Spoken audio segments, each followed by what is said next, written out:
Pasquale, firstly, where are you from? I'm a place in Italy called Avellino, a town of about 100,000 people. I just come from a little village there, and that's in Italy, and it's about 30 minutes south of Naples, and it's very, very close to the Amalfi Drive, the famous Amalfi Drive. Are we north or south Italy? South, I would say it's south of Naples, so it's the north of the south, really. So the street in which you grew up in, paint a picture for us. Right. First of all, it was a tiny little village, approximately about 1,500 people. Everyone knew everybody. Very rural, very agricultural. The streets we live with, I remember being born in the main city, but then back to the village, which is called San Michele, San Michael. And we lived in a street called Via Ferrere, nothing to do with Ferrari. And we lived in a kind of, our kitchen was at the bottom, then outside in the stairs to go upstairs to the bedrooms, and then a nice big square in the front. So it was very, very together with other families. So there was a lot of gathering in the summer, helping out and sharing food and little bits and pieces like that. Because we could celebrate classic images, but family and food important? The most important thing, even now, it was always connection with friends and family, and it's always about inviting people, sharing food, that kind of stuff. And that was just a natural thing which it goes with us. And things like people being very proud of making their own wines, and they will proudly take it to their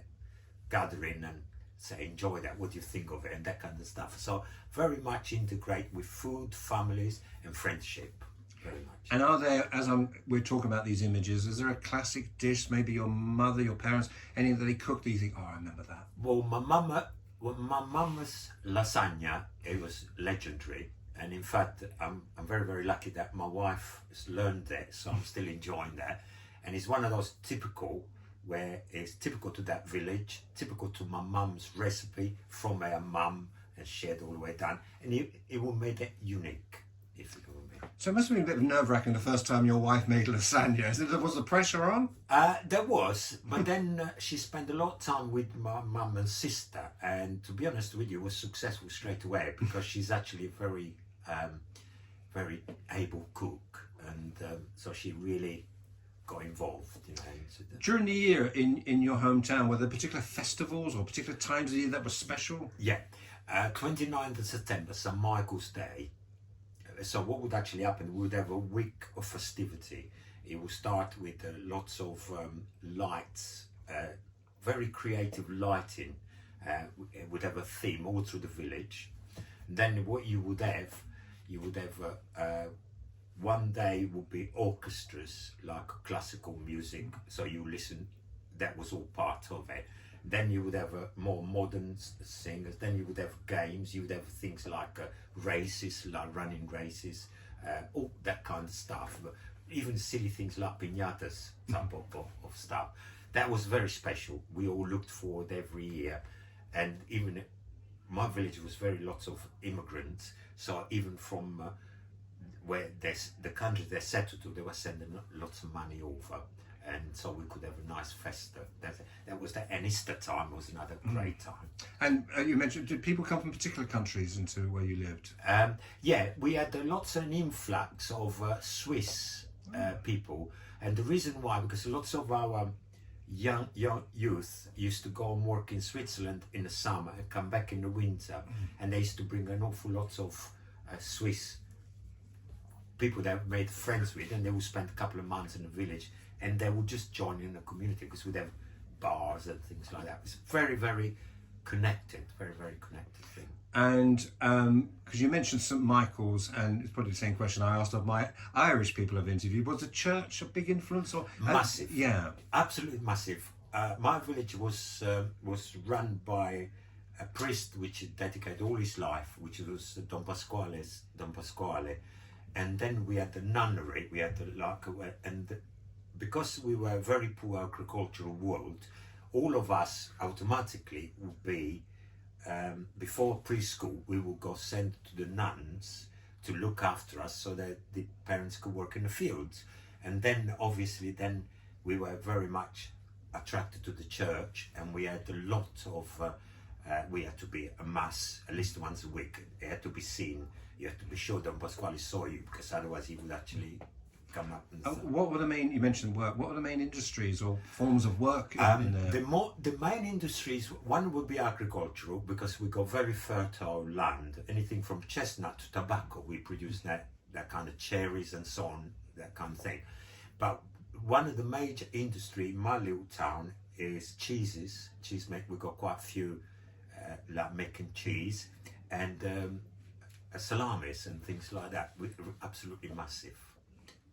School. What was Pasquale like at school?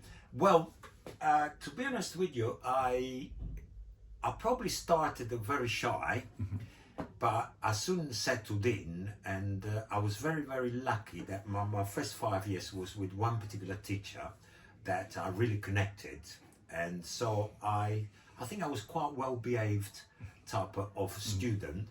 And when I had difficulties, I would actually get private lessons from the same teacher. So finish it in the afternoon, would give that. I was very good at maths.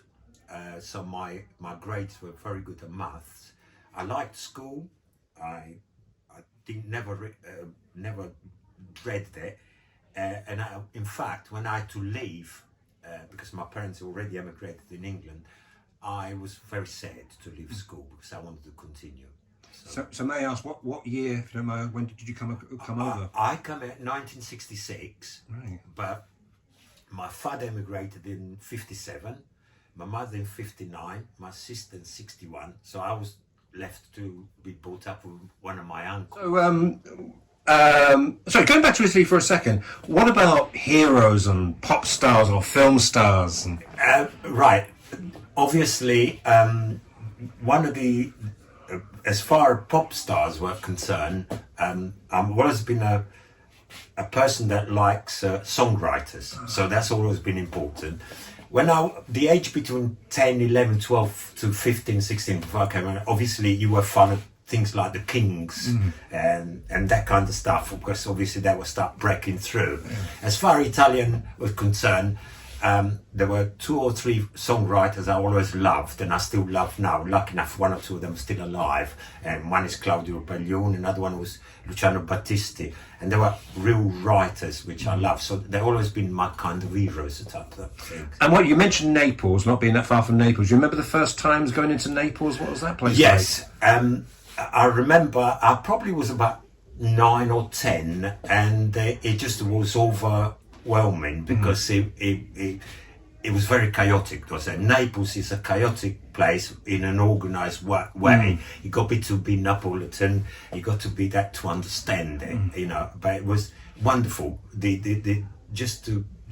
The expansion of the place, and see the Vesuvius and that kind of thing was absolutely amazing. Yeah. And people obviously look at this interview. That's Pasquale, the hairdresser, the owner.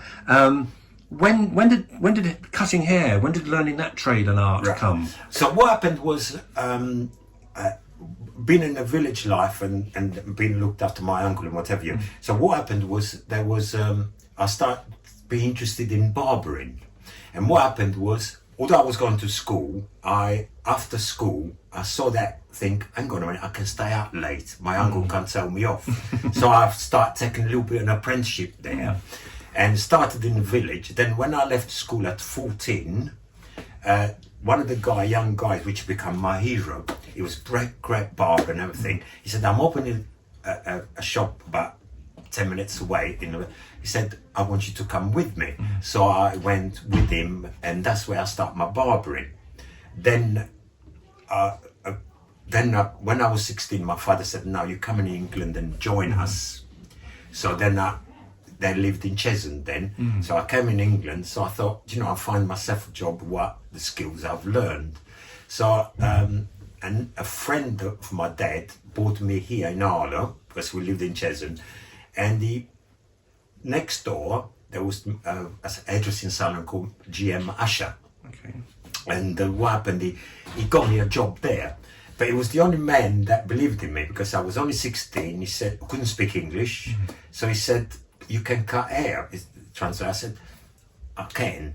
So anyway, he made me feel like amazing, this man. He said, right, where do you live? At Cheshunt. He said, I'll come and pick you up on Monday. So he turned up my house, parents in Cheshunt, in a big Rover. I've never been in a car as big like that. Come up, and the rest is history. And that's where I started, and then I worked that way. Then what happened was I started barbering, and I wanted to improve all the time. So I started, although I worked here, so I started enrolled myself with London College of Fashion.